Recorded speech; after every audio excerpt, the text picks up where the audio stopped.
ഉൽപ്പത്തി പുസ്തകം 37 അധ്യായം. യാക്കോബ് തന്റെ പിതാവ് പരദേശിയായി പാർത്ത ദേശമായ കനാൻ ദേശത്ത് വസിച്ചു.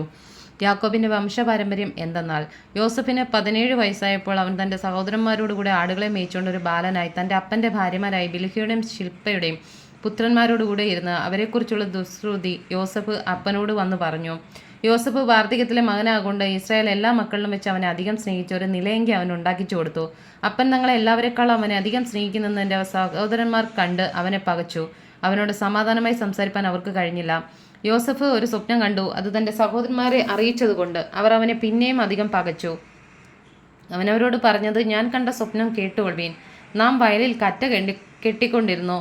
അപ്പോൾ എൻ്റെ കറ്റ എഴുന്നേറ്റ് നിവർന്നു നിന്നു. നിങ്ങളുടെ കറ്റകൾ ചുറ്റും നിന്ന് എൻ്റെ കറ്റയെ നമസ്കരിച്ചു. അവൻ്റെ സഹോദരന്മാർ അവനോട്, നീ ഞങ്ങളുടെ രാജാവാകുമോ? നീ ഞങ്ങളെ വാഴുമോ എന്ന് പറഞ്ഞു. അവൻ്റെ സ്വപ്നങ്ങൾ നിമിത്തവും അവൻ്റെ വാക്ക് നിമിത്തവും അവനെ പിന്നെയും അധികം ദ്വേഷിച്ചു. അവൻ മറ്റൊരു സ്വപ്നം കണ്ട് തൻ്റെ സഹോദരന്മാരോട് അറിയിച്ചത്, ഞാൻ പിന്നെയും ഒരു സ്വപ്നം കണ്ടു. സൂര്യനും ചന്ദ്രനും 11 നക്ഷത്രങ്ങളും എന്നെ നമസ്കരിച്ചു എന്ന് പറഞ്ഞു. അവനത് അപ്പനോടും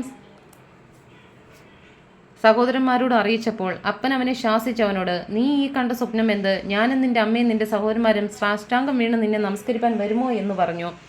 അവൻ്റെ സഹോദരന്മാർക്ക് അവനോട് അസൂയ തോന്നി. അപ്പനോ ഈ വാക്ക് മനസ്സിൽ സംഗ്രഹിച്ചു. അവൻ്റെ സഹോദരന്മാർ അപ്പൻ്റെ ആടുകളെ മേയ്പ്പാൻ ഷേഖേമിൽ പോയിരുന്നു. ഇസ്രായേൽ യോസഫിനോട്, നിന്റെ സഹോദരന്മാർ ഷേഖേമിൽ ആട് മേയ്ക്കുന്നുണ്ടല്ലോ, വരിക, ഞാൻ നിന്നെ അവരുടെ അടുക്കൽ അയക്കുമെന്ന് പറഞ്ഞതിന് അവൻ അവനോട്, ഞാൻ പോകാമെന്ന് പറഞ്ഞു. അവൻ അവനോട്, നീ ചെന്ന് നിന്റെ സഹോദരന്മാർക്ക് സുഖം തന്നെയോ? ആടുകൾ നന്നായിരിക്കുന്നുവോ എന്ന് നോക്കി വസ്തുത അറിയിക്കണമെന്ന് പറഞ്ഞ് ഹെബ്രോൻ താഴ്വരയിൽ നിന്ന് അവനെ അയച്ചു. അവൻ ഷേഖേമിലെത്തി. അവൻ വെളിപ്രദേശത്ത് ചുറ്റി നടക്കുന്ന ഒരുത്തം കണ്ടു. നീ എന്ത് അന്വേഷിക്കുന്നു എന്ന് അവനോട് ചോദിച്ചു. അതിനു അവൻ, ഞാൻ എൻ്റെ സഹോദരന്മാരെ അന്വേഷിക്കുന്നു. അവർ എവിടെ ആട് മേയ്ക്കുന്നെന്ന് എന്നോട് അറിയിക്കണമേ എന്ന് പറഞ്ഞു. അവർ ഇവിടെ നിന്ന് പോയി നാം ദോതാനിലേക്ക് പോകുക എന്നവർ പറയുന്നത് ഞാൻ കേട്ടു എന്നവൻ പറഞ്ഞു. അങ്ങനെ യോസഫ് തൻ്റെ സഹോദരന്മാരെ അന്വേഷിച്ചെന്ന് ദോതാനിൽ വെച്ച് കണ്ടു.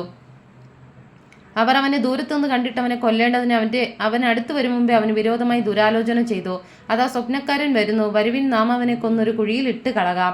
ഒരു ദുഷ്ടമൃഗം അവനെ തിന്നുകളഞ്ഞു എന്ന് പറയാം.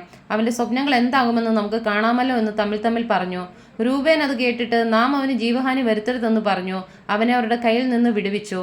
അവരുടെ കയ്യിൽ നിന്ന് അവനെ വിടുവിച്ച് അപ്പൻ്റെ അടുക്കൽ കൊണ്ടുപോകണമെന്ന് കരുതിക്കൊണ്ട് രൂബേൻ അവരോട്, രക്തം ചൊരിയിക്കരുത്, നിങ്ങൾ അവൻ്റെ മേൽ കൈവയ്ക്കാതെ മരുഭൂമിയിലുള്ള കുഴിയിൽ അവനെ ഇടുവിനെന്ന് പറഞ്ഞു. യോസഫ് തൻ്റെ സഹോദരന്മാരുടെ അടുക്കൽ വന്നപ്പോൾ അവൻ ഉടുത്തിരുന്ന നിലയെങ്കി അവർ ഊരി അവനെ എടുത്തൊരു കുഴിയിലിട്ടു.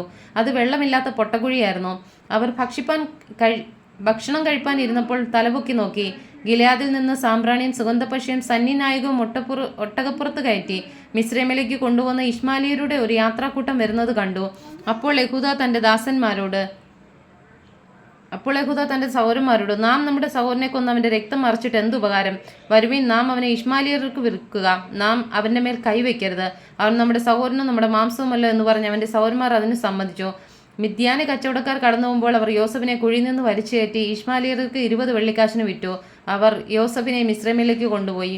രൂബേൻ തിരികെ കുഴിയുടെ അടുക്കൽ ചെന്നപ്പോൾ യോസഫ് കുഴിയിലില്ല എന്ന് കണ്ട് തന്റെ വസ്ത്രം കീറി. സഹോദരന്മാരുടെ അടുക്കൽ വന്ന്, ബാലനെ കാണുന്നില്ലല്ലോ, ഞാൻ ഇനി എവിടെ പോകേണ്ടു എന്ന് പറഞ്ഞു. പിന്നെ അവർ ഒരു കോലാട്ടുകൊറ്റനെ കൊന്നു യോസഫിന്റെ അങ്കി എടുത്ത് രക്തത്തിൽ മുക്കി. അവർ നിലയെങ്കി തങ്ങളുടെ അപ്പന്റെ അടുക്കൽ കൊടുത്തയച്ചു. ഇത് ഞങ്ങൾക്ക് കണ്ടുകിട്ടി, ഇത് നിന്റെ മകന്റെ അങ്കിയോ ഇല്ലയോ എന്ന് നോക്കണമെന്ന് പറഞ്ഞു. അവനോ തിരിച്ചറിഞ്ഞു, ഇത് എൻ്റെ മകന്റെ അങ്കി തന്നെ.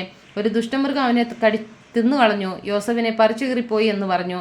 യാക്കോബ് വസ്ത്രം കീറി അരയിൽ രട്ടുശീല ചുറ്റി ഏറിയ നാൾ തന്റെ മകനെ ചൊല്ലി ദുഃഖിച്ചുകൊണ്ടിരുന്നു. അവന്റെ പുത്രന്മാരും പുത്രിമാരും എല്ലാം അവനെ ആശ്വസിപ്പിപ്പാൻ വന്നു.